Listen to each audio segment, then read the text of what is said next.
Doctor Geetanjali Soni है और स्वागत है आपका जीना इसी का नाम शो में। मैं फिर से हाजिर हूँ आज नए सेलिब्रिटी के साथ में। हमारे सामने मौजूद हैं रेणुका अभय सिंह जी चौहान। आपका बहुत बहुत स्वागत है जीना इसी का नाम शो में। नमस्ते राजस्थान से। देखिए, लास्ट टाइम हमने जैसे शो में सेलिब्रिटी से मिलाया था प्रतीक जी से, वैसे ही हम आज मारवाड़ के गर्व और मारवाड़ की संस्कृति से जुड़े हुए एक बहुत ही सादे, जिसे हम बोल सकते हैं, बहुत ही सात्विक, बहुत ही सज्जन व्यक्ति से मैं आज आपको मिलाने जा रही हूँ। रेणुका जी और अभय जी, इनको आप इंस्टाग्राम पे देखते होंगे, इनकी रील्स देखते होंगे। कहते हैं ना कि मंजिलें तो सबको मिलती हैं, लेकिन कभी किसी को ना भी मिले और आप कोशिश ना करो तो ये बड़ी गलत बात होती है। आप हिम्मत ना हारो, क्योंकि हौसला जिसके पास है उसी की जीत होती है। और अगर आपकी जीत ना भी हो तो सीख मिलती है। शायद कुछ ऐसे ही सीख के साथ में ये जीता जागता मिसाल, जीती जागती कपल आपके सामने आज मौजूद है। तो हम आपको ले चलते हैं इनकी निजी ज़िंदगी की ओर, क्योंकि इंस्टाग्राम पे आप इनके रील्स देखते हैं जहाँ पर ये बहुत ही रोमांटिक से पुराने सॉन्ग्स के साथ में इतनी अच्छी वीडियोस बनाते हैं। बहुत अच्छा लगता है आप दोनों की वीडियोस देखकर। और बहुत अगर कोई स्ट्रेस में होता है और आपकी वीडियोस देखते हैं तो बहुत शांति से वो रिलैक्स हो जाता है और उसे लगता है कि हाँ, असली ज़िंदगी तो ये है और असली ज़िंदगी का मज़ा ये होना चाहिए। तो अभय जी, मैं आपसे पूछना चाहूँगी कि आपने ये इंस्टाग्राम का जो भी रील्स बनानी शुरू की है, ये आपने शौक से किया है या आप इसमें कुछ बिजनेस पर्पज से आए हैं? नहीं, ओनली फॉर शौक से। ओनली फॉर शौक से। बहुत बढ़िया। तो जैसे हम देखते हैं कि इंस्टाग्राम पे बहुत जने दूसरों का देखते हैं, उनसे सीखते हैं और सेम वैसा वैसा कुछ फॉलो करते हैं, राइट? लेकिन आपकी जो हम रील्स देखते हैं उसमें कुछ आप लगता नहीं कि आपने किसी और को फॉलो किया होगा। तो आप क्या सोचकर ये बनाते हैं? लाइक आपका उद्देश्य क्या है? मेरा उद्देश्य ये है कि मेरी जो संस्कृति है, मेरी जो सभ्यता है वो आगे बढ़े। दुनिया हर किसी को देख के ट्रेंड के पीछे उसको फॉलो करती है। उसने जो करना था वो कर दिया, आप क्या करोगे? सही तो हम अपने आप से अपनी संस्कृति को, अपनी सभ्यता को जो भी उसमें रहकर वीडियो। बिल्कुल। आप जोधपुर से ही हैं? मैं प्रॉपर जोधपुर से हूँ। प्रॉपर जोधपुर से हैं? हाँ जी। अच्छा, तो आपका और भाभी जी का मिलन कब हुआ? कितने साल हो गए आप दोनों को? 21 साल हो गए। 21 साल हो गए आपको? लगता नहीं है 21 साल हो गए हैं। तो ये जो 21 साल का सफ़र है भाभी जी, कैसा रहा आपका 21 साल का सफ़र? बहुत अच्छा रहा। हस्बैंड को खुश रखने की कोई ऐसी टेक्निक है आपके पास में जो हम दुनिया को बता सकते हैं कि पति हमेशा इस बात से खुश रहते हैं? नहीं, खुश रहना तो दोनों साइड से होना चाहिए। हस्बैंड को भी वाइफ की रेस्पेक्ट करनी चाहिए और वाइफ को भी हस्बैंड की रेस्पेक्ट करनी चाहिए। क्या बात है, ये बहुत अच्छी लाइन बोली आपने कि रेस्पेक्ट सबसे बड़ी चीज़ होती है। इसमें एक्चुअल क्या होता है ना कि जैसे मार्केट, उसमें खेल होता है डिमांड और सप्लाई का। एक्चुअल आजकल के युवाओं में जो है ना, उसमें डिमांड बहुत है और सप्लाई कम है। सप्लाई कम है, ठीक है, मतलब उनकी ख्वाहिशें बहुत ख्वाहिश है, एक्सपेक्टेशंस ज़्यादा हैं एक दूसरे से। मतलब वो अच्छा, इसलिए थोड़ा सा मन मुटाव वो वगैरह चलता रहता है। तो आप डिमांड कम करो, दोनों साथ मिलकर चलो, जिंदगी अपना ऑटोमेटिक सही हो जाएगी। और अगर कभी नाराज हो जाता है, कभी नाराज होते होंगे भाभी जी या कभी आप होते हैं, तो कैसे मनाते हो आप? हम तो कभी नाराज नहीं हुए। कभी नाराज नहीं हुए? तो क्या कोई टिप देना चाहते हो कि कभी कोई नाराज हो तो मनाने की क्या टेक्निक होनी चाहिए? नाराज होए तो अब हमने तो कभी एक दूसरे को मनाया नहीं। ये भी बात सही है। देखो, बहुत अच्छी चीज़ इनसे सीखने को मिलती है कि अगर रिश्ते में रेस्पेक्ट है, मेरे ख्याल से प्यार से ज़्यादा ज़रूरी है रेस्पेक्ट होना। ज़रूरी नहीं है, क्योंकि शायद आपकी भी अरेंज मैरिज ही है। और मैं जहाँ तक आपको देख पा रही हूँ और जितना रील्स में देख पाती हूँ, आप कभी भी मारवाड़ी सभ्यता को, संस्कृति को आपने नहीं छोड़ा। ना आपने अपनी पोशाक को छोड़ा, ना आपने सर से पल्लू को हटाया। और उसमें भी एक, मतलब कहते हैं ना, सादगी में भी सुंदरता है, उसकी आप जीती जागती मिसाल हैं। तो मेरे ख्याल से यही एक तरीका है कि आप एक्सपेक्टेशंस करना बंद कर दो। कम कर दो और दूसरा एक दूसरे का रेस्पेक्ट करना शुरू कर दो, तो मेरे ख्याल से जहाँ आदर है, जहाँ भाव है, वहाँ हर चीज अच्छी होती हर चीज अच्छी होती है। एक्सेप्टेंस अपने आप आ जाती है जब रेस्पेक्ट आता है, सही तो बात। ये आप इनसे सीख सकते हैं। मैं इसके साथ में ये पूछना चाहूँगी कि इसके अलावा भी आपका कोई बिजनेस है, हमारी जनता जानना चाहेगी। हाँ, छोटा मोटा घरेलू बिजनेस ही घरेलू करता हूँ बिजनेस ही आप मैं। करते मैंने हैं। कभी नौकरी नहीं की। ओके, क्या बात है, आपने कभी नौकरी नहीं, तो आपकी नज़र में नौकरी ज़्यादा बेस्ट है या बिजनेस? छोटा हो मगर अपना हो। बहुत बढ़िया, छोटा हो मगर अपना अपना हो। जैसे आजकल लोग बस ये उनका एक सपना होता है कि हम मिलियनर बन जाएं, हम अरबपति बन जाएं, तो उसमें आपकी क्या सोच है? आप क्या बनना चाहते हैं? वो आपको छत पर जाने के लिए पहली सीढ़ी, दूसरी सीढ़ी, तीसरी सीढ़ी, चौथी सीढ़ी ऐसे चढ़ना पड़ेगा। जीवन अगर जीना है तो संघर्ष करना पड़ेगा, ठीक है। तो आपको छोटे से ही चालू करके फर्स्ट स्टेप से ही 10वें स्टेप पे जाना पड़ेगा। बहुत ही बढ़िया। उसके अलावा दुनिया में कोई रास्ता नहीं है दूसरा। कोई कहता है कि मैं डायरेक्ट पहुंचा दूंगा, तो वो झूठ बोलता है। सही बात है, दुनिया में ऐसा कोई रास्ता नहीं है। ऐसा कोई रास्ता नहीं है, बिल्कुल। तो ये इंस्टाग्राम का आपको इंटरेस्ट कब से लगा? 1 साल हो गया। 1 साल हो गया। उससे पहले मेरी एक पर्सनल आईडी थी, हम्म, मैं उस पर कभी वीडियो डालता था, कभी नहीं डालता था। मगर 1 साल से जब से इसका साथ मिला है, तो अब तो इंटरेस्ट बहुत। क्या बात है, बहुत बढ़िया। तो जैसे कि सब लोग कोरोना से और लॉकडाउन से गुजरे हैं, तो उसमें आपने क्या सीखा कोरोना से, लॉकडाउन से? एक्चुअल क्या है कि जब फर्स्ट कोविड जब आया ना, मेरा जो काम काज था, मैं भी डाउनफॉल में गया। हम्म, फिर उसके बाद जिंदगी तो बढ़ने का नाम है, सही तो फिर बात। बढ़ना ही पड़ेगा। तो मैंने तो हमेशा यही सीखा है कि चलते रहो, बढ़ते रहो। चलते रहो, बढ़ते रहो। हाँ, बस। ऐसे बोलना तो बड़ा आसान होता है, लेकिन सब लोग ये बोलते हैं कि आप बोलना बड़ा आसान होता है, लेकिन बढ़े कैसे?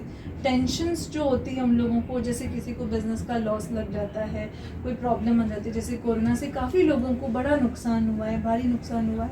उनका ये कहना है कि आप लोग बोलते तो बड़ा हो कि टेंशन नहीं लेनी चाहिए, चलते रहो, लेकिन आ जाती है टेंशन। उसका जीता उसका जाता क्या? सबूत मैं खुद हूँ। मेरे को भी कोरोना फर्स्ट कोविड में मेरे को भी बहुत लॉस हुआ। हमने भी वो दिन देखे हैं कि जिसकी हम बयां नहीं कर सकते हैं। शायद उसमें से कुछ ऐसे दिन थे जो भी हमारे आने का कारण हो। इंस्टा पे खुशी ढूंढना है वो, ओ, क्या बात है। शायद उसमें से भी, क्योंकि अपने दिल की बात है, अपने दिल तक रहे तो ही ठीक सही है। बात है, सही बात है। आपने एक कारण ढूंढ लिया खुद के ही खुश होने हाँ, का। शायद वो भी एक कारण था कि हमको यहाँ आना।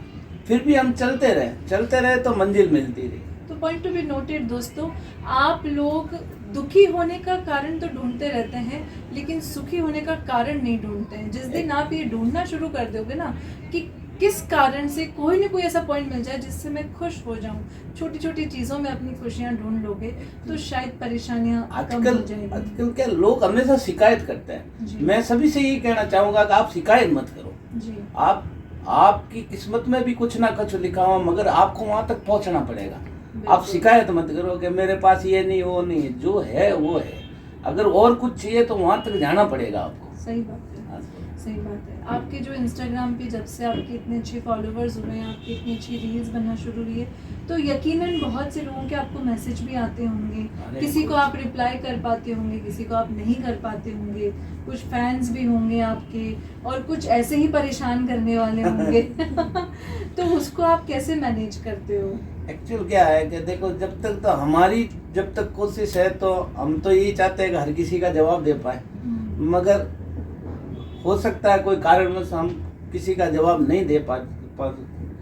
अच्छे लोग, मेरे तो खैर प्रोफाइल में जो भी है वो सारे अच्छे लोग ही है। अच्छों को अच्छे ही मिलते हाँ, क्योंकि मैंने 1 साल में 0 हेटर्स, मतलब मेरा कोई विरोधी नहीं है। क्या बात है। और नो बैड कमेंट। मेरे प्रोफाइल पे कभी बैड कमेंट नहीं आते। अरे बहुत बढ़िया। कोई बैड कमेंट नहीं आता। तो मेरे तो प्रोफाइल में कोई ऐसा है नहीं। और बहुत बढ़िया। तो जैसे प्रोफाइल्स, मेरे को जितनी नॉलेज है, जितने मैं सेलिब्रिटीज़ का इंटरव्यूज लेती हूँ, तो उनका प्रोफाइल कोई मैनेज करता है, कोई मैनेजर होता है। तो आपका भी कोई मैनेजर है?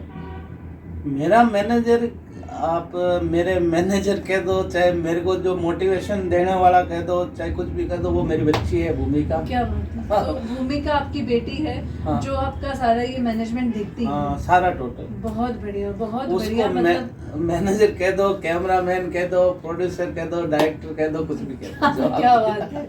तो मतलब देखो किसी से भी सीखने को मिलना हो सकता है, आपके बच्चों से भी आपको सीखने को मिलना हो सकता है, और हो सकता है आपके बच्चे ही कारण बने आपको फेमस बना दे। हाँ। तो हम आज यहाँ पे बैठे तो उसी की वजह से। उसी की वजह से। क्या बात है, बहुत बढ़िया। काश मैं भूमिका जी को भी शो में ला पाती।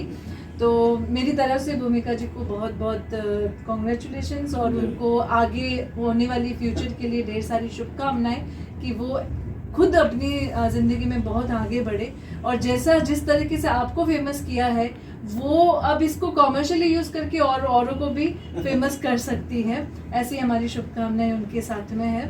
और इसके साथ में मैं एंड में आपसे ये पूछना चाहूँगी कि आप अपना बिजनेस, अपना शौक और अपना परिवार, इन तीनों को साथ में कैसे मैनेज करते हैं? कई लोग बोलते हैं कि मज़े करने का मन तो सबको होता है लेकिन समय नहीं मिलता है। देखिए, समय तो किसी के पास नहीं होता है, मगर समय निकालना पड़ता है, सबसे बड़ी। क्या? थोड़ा समय इसके लिए, थोड़ा समय इसके लिए, थोड़ा समय इसके लिए। भाभी जी, आप कैसे समय निकालते हो भाई साहब के लिए? क्योंकि घर में हो आप हो तो घर का खाना भी होता, आपके हाथ से ही बनता होगा खाना, है ना? घर का काम नहीं करती। क्या बात है, पूरे घर काम वाली नहीं है? लो, आज के टाइम में बहुत कम ऐसे घर मिलते हैं जो काम वाली नहीं होती है, और जिसमें इंस्टाग्राम की सेलिब्रिटी हैं ये दोनों। तो आप ये भूल जाइए कि सेलिब्रिटी वही बनता है जो घर का काम छोड़ देता है। ये जीता जागता एग्जाम्पल है। तो फिर कैसे टाइम निकालते हैं आप? पूरे घर का काम भी करती हैं, बच्चों को भी संभालती हैं, और फिर एंजॉय भी कर लेती हैं, वीडियोस भी बना लेती हैं। पूरे घर का काम करने के बाद 3-3:30 बजे टाइम मिलता है, हाँ। कि जब हम वीडियो बनाते हैं। आपको मज़ा आता है उसमें? खूब मज़ा आता है। खूब मज़ा आता है। बहुत बढ़िया। आपको मूवीज़ वगैरह का शौक है? नहीं, मूवी का शौक। तो फिर ये जो आप इतने गाने वगैरह पे शूट करते हो, फिर ये सॉन्ग्स? गाने वगैरह तो पुराने गाने तो जैसे थोड़े बहुत याद है, क्योंकि छोटे थे जब पापा को बहुत शौक था। लास्ट तो मूवी सुनते कब थे। देखी आपने? लास्ट गदर देखी। बताओ आप। हमने ऐसे भी है इस दुनिया में कोई जिन्होंने लास्ट गदर देखी है? नहीं, हमने हमारे जीवन में ही मूवी एक ही देखी। बताओ, जीवन में मूवी एक ही इसके देखी? साथ, हाँ, मैंने तो देखी है इसके साथ। क्या बात है, बहुत बढ़िया। कहीं घूमने जाते हो, कहीं नहीं। Hotel restaurant? नहीं। वहाँ पे भी नहीं, घर पे सादा भोजन, उच्च विचार। हाँ। क्या बात है। ये है मारवाड़ संस्कृति की सादगी, जहाँ पर इनको कोई उम्मीदें, एक्सपेक्टेशंस नहीं है कि मुझे मूवी दिखाने ले जाओ, मुझे बड़ी बड़ी मॉल में ले जाकर शॉपिंग करवाओ या वो करवाओ। ये खुश हैं अपनी छोटी सी ज़िंदगी में, छोटे से परिवार में, और वहीं से उस खुशियों को वो इंस्टाग्राम के ज़रिए आप तक बांटते हैं। आप भी ये खुशियाँ अपने घर से ही ढूंढ सकते हैं, बाहर मत ढूंढिए खुशियाँ, अपने घर में ही ढूंढिए। आपको यकीनन वो खुशी आपके घर में, आपके लाइफ पार्टनर में, आपके बच्चों में ही मिलने वाली है। मैं सच कह रही हूँ? मेरे ख्याल से असली खुशी परिवार है। परिवार के साथ। असली आपके लिए असली खुशी क्या है? मेरे हाँ, मेरे लिए ये आपके लिए, ये हम एक दूसरे के लिए। तो एक गाना हो जाए, एक छोटा सा, यहीं पर इनके सामने। गाने के ऊपर आप रील तो बनाते हो, बट एक गाना मैडम के लिए, जैसी भी आवाज हो। मेरी तो आवाज तो, गाना तो नहीं, मैं तो हमेशा ही कहता हूँ कि मेरी तो दुआ यही है कि सारी उम्र तो 16 बरस की रहे बस। क्या बात है, सारी उम्र तो 16 बरस की रहे। बस। बहुत बढ़िया, बहुत हाँ। अच्छा लगा आप दोनों से मिलकर। और क्योंकि हमारे पर्सनल शो की समय की पाबंदी होती है, तो मुझे तो मन कर रहा है कि मैं आपसे पूरी रात, पूरी घंटों तक आपसे बातें करती रहूं और कुछ ना कुछ सीखती रहूं। लेकिन मुझे बहुत अच्छा लगा आपसे मिलकर, और शायद आपकी स्टोरी सुनकर आज हमारे जो ऑडियंस हैं, हमारे जो श्रोतागण हैं, उन्हें भी बड़ा मज़ा आने वाला है।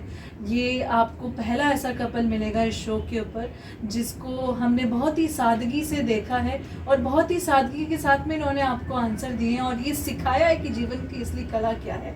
तो भाभी जी, आपके लिए जीवन क्या है? मैं और मेरे बच्चे और मेरा परिवार, इससे आगे यही कुछ है नहीं। आपकी जीवन, आपका जीवन। तो सिंपल शब्दों में यही है कि जीवन है तो परिवार के साथ में ही है, परिवार नहीं तो जरूरी कोई है। जीवन नहीं है। So thank you so much show में आने के लिए, शो में जुड़ने के लिए। आपको फिर से ढेर सारी बधाइयाँ फेस ऑफ राजस्थान अवार्ड जीतने के लिए। और जाते जाते श्रोतागण को कुछ कहना चाहेंगे आप? मैं तो यही कहना चाहता हूँ कि जीवन बढ़ने का नाम है, हमेशा बढ़ते रहो, जीवन में खूब तरक्की करो। Thank you so much. फिर मिलेंगे नेक्स्ट शो में नेक्स्ट सेलिब्रिटी के साथ में। जीना इसी का नाम है, डॉक्टर गीतांजलि सोनी। धन्यवाद। जय हिंद, जय भारत। जय भारत।